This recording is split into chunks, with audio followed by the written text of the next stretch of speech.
Hello and welcome back to the Deep Dive, which is, of course, part of the Leor Super Fun Learning Hour. Glad to be back. So we're continuing our seminar series on the Oedipal Triangle. This is, I believe, our 12th deep dive into it. That's right. And today we're shifting focus a bit, moving into a really pivotal paper by Lewis Aron. Yes, his paper titled Analytic Impasse and the Third, Clinical Implications of Intersubjectivity Theory.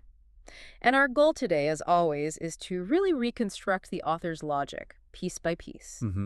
To give you a really precise understanding of his argument. Exactly. So what's the core idea here? Well, Aron's central thesis Right. really contends that intersubjectivity theory, this idea that our interactions fundamentally shape our minds, has very direct implications for how we actually practice therapy. Okay. And his key contribution is this notion of the third. He argues it's particularly useful for, understanding and even resolving those difficult clinical impasses, the stalemates. Right, those moments where things just feel completely stuck. Precisely. And the paper suggests that certain specific forms of self-disclosure by the analyst actually function as attempts to create this third point of reference. Interesting. So disclosure isn't just sharing, it's creating something. It's creating psychic space, Aron argues. Space for self-reflection, for what we call mentalization understanding minds. And this process, he posits, helps move relationships gradually from what he calls complementarity. Which we'll unpack. Yes, this rigid, stuck dynamic towards relations of mutuality. More flexible, reciprocal connection. Okay, so let's get into how he illustrates this. He starts with a clinical example, right? He does, a quite powerful one. He describes a dilemma faced by a supervisee, a therapist he was supervising right after the events of 9/11. Wow, okay. Heavy context. Very. The supervisee was treating a male patient who, rather than being upset by the calamity, expressed feeling, well, exciting and energizing were his words.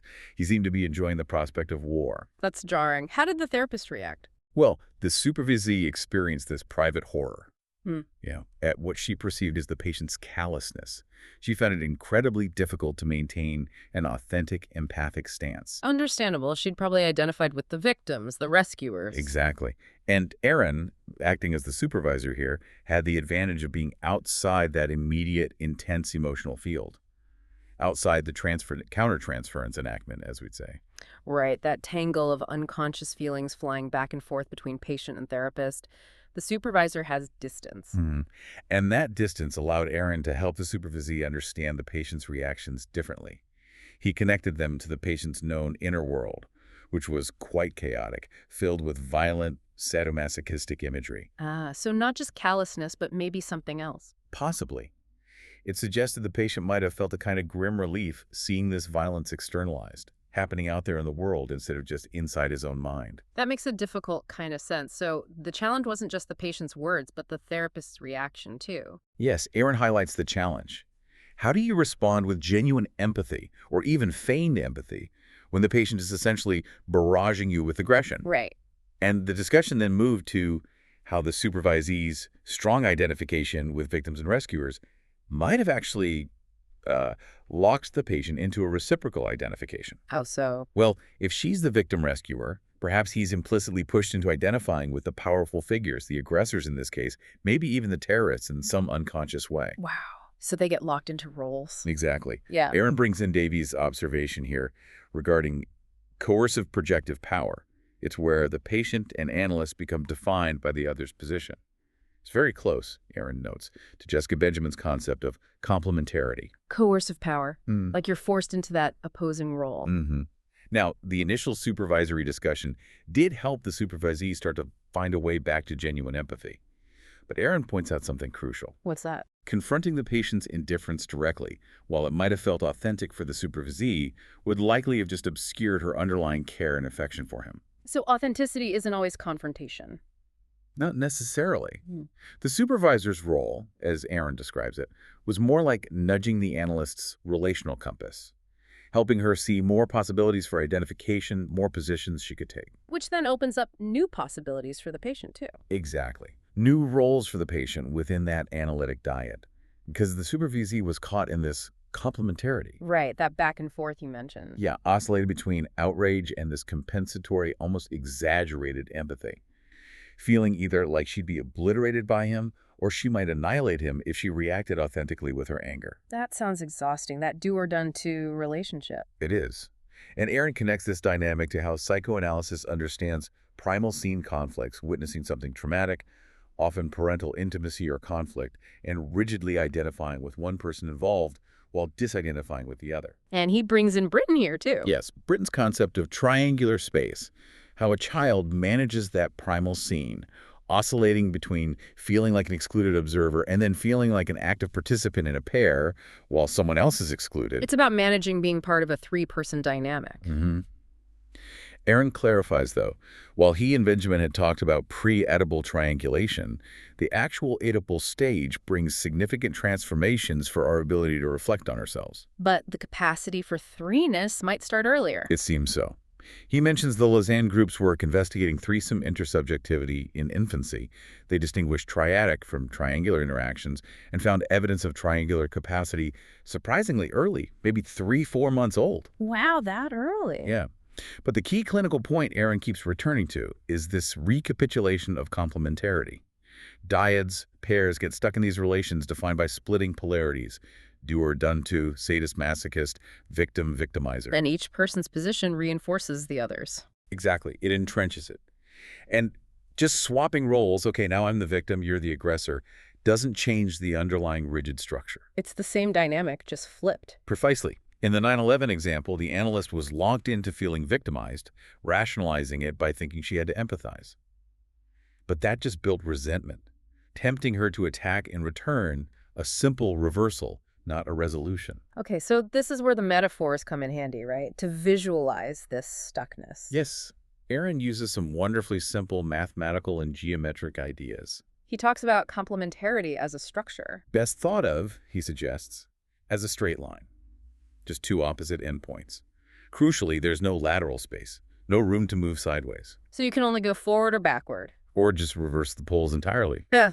But you can't escape the line itself. You're stuck on that single dimension. Okay, I can picture that. And the seesaw. Yeah, that's another great image for it. Two people, fixed positions, one's up, the other's down. You can shift your weight, maybe change your relative power, or you can even switch ends. But you're still on the seesaw. You're still locked in that up-down structure. Even if you manage to get it perfectly balanced, Aaron argues, it retains that fundamental structural rigidity. It really models Benjamin's do-or-done-to, or that feeling of push-me-pull-you relations. We've all felt that, haven't we? That sense of being locked in opposition. Absolutely. And one more metaphor he draws on, from Harris this time, is the fixed pendulum. Like a clock pendulum. Kind of, but imagine it's stuck in a very rigid swing. Harris uses it to describe a rigid attractor in chaos theory.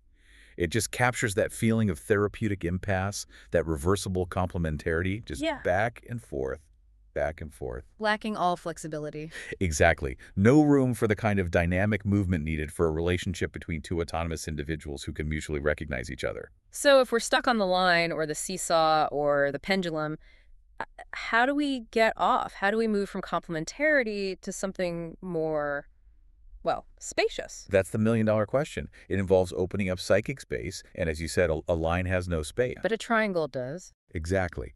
Britton talked about creating mental space by taking a step to the side within your own mind. Okay. Aaron argues that being stuck in that complementary two-ness is actually a kind of unconscious symmetry. The partners mirror each other, but inversely. They're deeply, unconsciously identified, even if on the surface they feel totally polarized. So underneath the opposition, there's a hidden connection. A very powerful one. Think back to the supervisee. Once she could think beyond the immediate push-pull, she could see the patient as not just sadistic, but also terrified. Right. And she could see herself as identified not just with the victims, but also, maybe uncomfortably, with the power inherent in the terrorists' actions. Taking that step to the side? Yes. That allowed her internal compass nail to swing more freely within this newly created triangular space. It shifted the dynamic from that rigid pendulum to what Aaron, using chaos theory terms again, calls a strange attractor, something that allows for more complex, flexible, and unpredictable patterns. New configurations become possible. That's a really hopeful image, shifting from the pendulum to the strange attractor. So this leads us directly into Aaron's exploration of the third, doesn't it? It does, and he acknowledges right away that the third is a concept with varied, sometimes ambiguous definitions across different psychoanalytic schools. It's not always used the same way. So he sets out to clarify it, specifically within Benjamin's intersubjectivity theory. Correct. He focuses on Benjamin's understanding, distinguishing between two main types, which he sees as interconnected, the one in the third and the third in the one. Okay, let's take those one by one. The one in the third, you mentioned it's sometimes called the nascent or energetic third. That's right. Think of it as being about rhythm, harmony, a sense of oneness emerging within the interaction. It's about mutual accommodation. Like the dance between a mother and infant. Exactly like that. The synchronized eye gaze, the vocalizations, the gestures, the mirroring that back and forth rhythm they establish. Benjamin compares it to musical improvisation. Where both are creating and responding simultaneously? Both creating and surrendering to a co-created rhythm. Aron suggests this form of thirdness might be pre-Oedipal, emerging simply from how two people accommodate each other and patterns they've already established. It's different from, say, Lacan's view, where the father symbolizes the third from outside. Or Ogden's idea, where the mother holds the third intrapsychically. Right. In this rhythmic third, the thirdness is actually a new creation happening within the dyad itself. Okay, so that's the connecting rhythmic one. What about the third in the one, the symbolic or moral third? This one is more about creating space for differentiation within that sense of oneness. Benjamin illustrates it using the concept of marking, or having a marked response. Marking, what does that entail? Well, this idea comes from researchers like Gergely and Fonagy.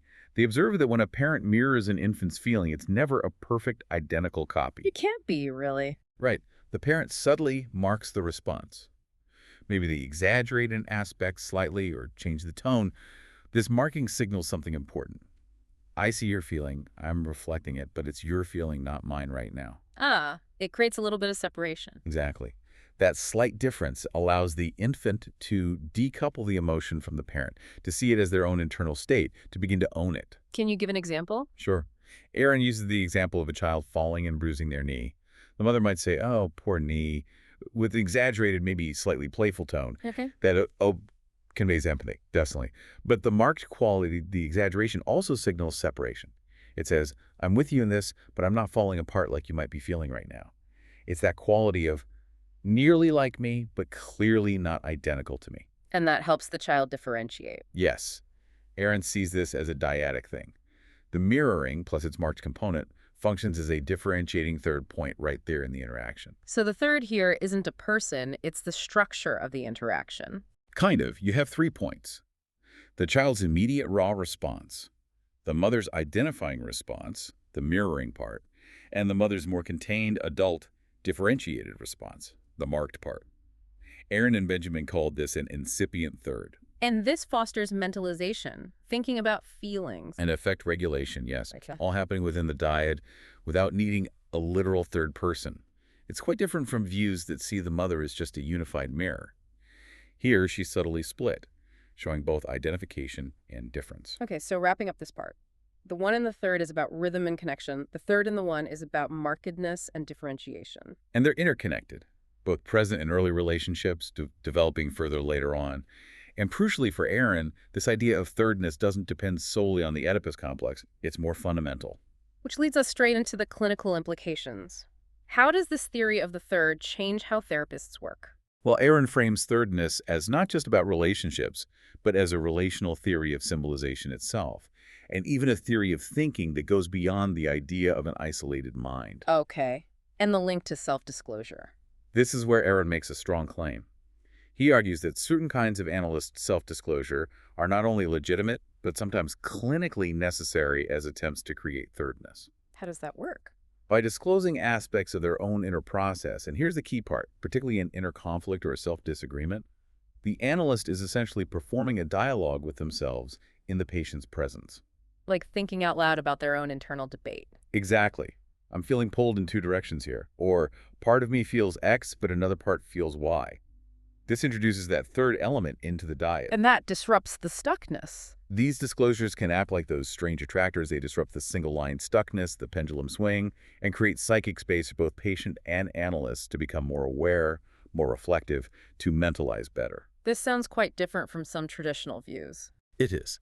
Aron critiques views like Britton's Kleinian perspective, which might position the third primarily as an Oedipal achievement located solely within the analyst's mind, potentially missing these earlier interactional precursors. So Aaron rereads Britton's case differently. He and Benjamin did. They argued that in the Miss A case, Britton didn't just impose his own third perspective. Rather, he created a relationship where he reflected the patient's viewpoint, but filtered through his own subjectivity, his own way of thinking about it. So it was a joint construction. Yes. His modulated way of articulating things allowed Miss A to identify with Britton thinking about her. They built a third space together. Aaron suggests that analysts, try as they might to stick only to the patient's view, inevitably introduce some difference, some marking. But how does the analyst's internal thinking shift things if it's not spoken? Does it have to be spoken? Aaron suggests the analyst must, somehow, demonstrate this capacity for internal reflection. It's not enough to just think it. It needs to become visible in the interaction, even subtly. Engaging in that dialogue with oneself, I am of two minds about this, creates the third point, the triangular space. Are there examples of analysts doing this? Yes. Aaron pulls several examples from the literature. Bolas, for instance, talks about the dialectics of difference. He might encourage analysts to express their own conflict about an interpretation or explain why they're unsure, which helps the patient tolerate their own internal conflicts. Okay. Any others? Hoffman advocates for revealing conflicts about the analytic process itself. Like, I want to offer you support right now, but I'm also worried about encouraging too much dependency. Being transparent about the therapeutic dilemma. Exactly.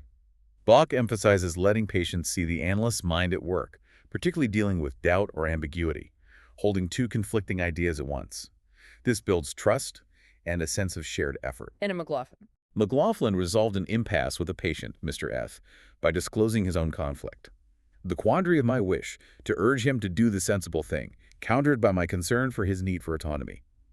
He named the push-pull he was feeling internally. So all these examples, Bolas, Hoffman, Bach, McLaughlin, are ways of creating analytic space by introducing a third point of view. Precisely. The analyst reveals their own difference with themselves. They're saying implicitly or explicitly, I am of two minds about this. The analyst kind of goes first. Yes, in owning their conflict, their internal difference, taking responsibility for their part in a stuck push-pull dynamic. But Aaron stresses not just any self-disclosure works. It has to be done carefully. It has to be marked. It needs that differentiating quality, but also needs to show accommodation to the patient, fitting with the established rhythm of the relationship. It's a clinical art. So back to the 9/11 case, how might this look? Well, one intervention Aaron considers is the analyst acknowledging the patient's excitement about externalized violence, while simultaneously holding on to, and perhaps subtly communicating, her own sense of horror. That marked difference creates a point of potential dialogue. It invites the patient to respond to the difference. Yes, to correct her, perhaps, to engage. Another, maybe deeper intervention Aaron proposes is the analyst disclosing her own process. Her initial repulsion at his words, but also her later recognition, perhaps in supervision, of her own resonance with the power involved in the horror. Wow, that's vulnerable. It is. But that self-dialogue, I felt revulsion and I recognize a pull towards the power, creates that triangular space, shifting the dynamic away from the rigid line. As Benjamin points out, moving from tit for tat to owning our complex, sometimes contradictory feelings is vital for talking about destruction in relationships. So the third isn't a place free from conflict. Not at all. It's not some objective, clean space free of enactment. It's a dynamic process for thinking together about how we are similar and different, merged and separate. It's always shifting, involving mutual recognition, breakdown, and repair. It sounds like hard work. It is. Aaron also connects this to Wolstein's earlier concept of countertransference interlocks, which anticipated the third. In a way. Wolstein saw these interlocks as situations where neither person has free movement, often leading to the therapy ending, unless the analyst gets help, like supervision, or explicitly asks the patient for their observations, breaking the dualistic deadlock. Wolstein really emphasized that the analyst's own growth is tied to the patient's recovery. And you mentioned Gentile's work, too. Yes. Gentile looked at Winnicott's transitional space, that space of play and illusion, and noted how symbolic space itself functions as a third. She highlighted the paradox of the transitional object, like a child's blanket. Where reality and fantasy meet. Exactly. Where the material object meets the child's omnipotent fantasy about it, that meeting point creates meaning. symbolic space, the third element. Okay, this is getting clear. Aaron then gives a more everyday example, right? He does, to really ground it. A common scenario. A patient arrives late. First blames the subway, then quickly blames himself. I have no motivation. Happens all the time. And patient and analyst can easily get stuck in two poles here. Pole 1. Hold the patient responsible. You made yourself late. This reinforces their feeling of omnipotence or maybe masochism. Okay, pole 2. Pole 2. Completely exonerate the patient. Oh, subway's terrible. This emphasizes only external reality, maybe denying their agency. Either way, you get stuck on that seesaw accusation defense, interpretation resistance, the fixed pendulum again. So what's the third possibility here? Aron suggests it emerges when patient and analyst can kind of playfully entertain the fantasy together. The fantasy that maybe the patient did somehow purposefully make the trains late. Not literally, but symbolically. Exactly. It transcends arguing about objective facts. Was the train really late? Or getting stuck in self-blame. It's all my fault. It allows them to play in that transitional, symbolic space. And that fosters mentalization. And symbolization, yes. It gets them off the seesaw and into a space where they can think about the feelings and fantasies involved, rather than just enacting them. And this applies more broadly. Definitely. Think about a patient who always seems to get a cold before an important event, or a woman who says she never meets eligible men, or a man who keeps finding authoritarian bosses, or even a patient whose therapists always seem to get bored with them. In all those cases, you could get stuck in the binary. Right. Is it their fault? Or is it just bad luck external reality? Moving beyond that binary into a third position that can hold both possibilities and explore the meaning symbolically, that's where growth happens. That's how you move beyond sadomasochism and those counter-transference interlocks. It's a powerful idea for breaking patterns. Aron concludes by saying psychoanalysis itself has often been stuck in binaries. Yes, plagued by them. Intrapsychic versus interpersonal, nature versus nurture, fantasy versus reality. He sees conceptualizing the third as an attempt to move beyond these polarities, fostering more productive dialogue and growth within the field itself. Okay, let's try to summarize the key takeaways from Aron's paper. Sure. So, in essence, Aron's paper, Analytic Impasse in the Third, provides this really well-structured argument for how the third, as understood in intersubjectivity theory, is clinically vital. He starts by defining the problem, complementarity. Right, that rigid linear dynamic, Yeah. the seesaw, the fixed pendulum, recognizing that stuckness is the first step to understanding therapeutic impasses. Then he carefully defines the third, distinguishing the two types. Yes, the rhythmic one in the third, which is about that mutual accommodation, the shared rhythm. And the differentiating third in the one, shown through things like marked mirroring, creating separation within connection. And it's this framework of the third that lets us understand how certain very specific, mindfully executed forms of analyst self-disclosure, particularly sharing internal conflict, can work. Yeah. Not just work, but actively create psychic space. Exactly. Space, Aron argues, that allows for self-reflection, for mentalization, and for that crucial shift away from the fixed complementary roles towards more dynamic mutual relationships. That's how impasses get resolved. So the potential contribution is really about enriching technique, embracing the analyst's own differentiated self-awareness within the relationship as a tool for change. Precisely. Well, we hope this deep dive into Lewis Aron's complex paper has given you a clear, comprehensive understanding of how this concept of the third can be so transformative. And maybe for some final food for thought, consider how embracing difference within connection, that idea of the mark response, or owning internal conflict might apply beyond therapy. How could it help unlock relational stalemates in your own life and experiences? A valuable question to ponder. Indeed. Thanks for joining us on the deep dive. We'll catch you next time.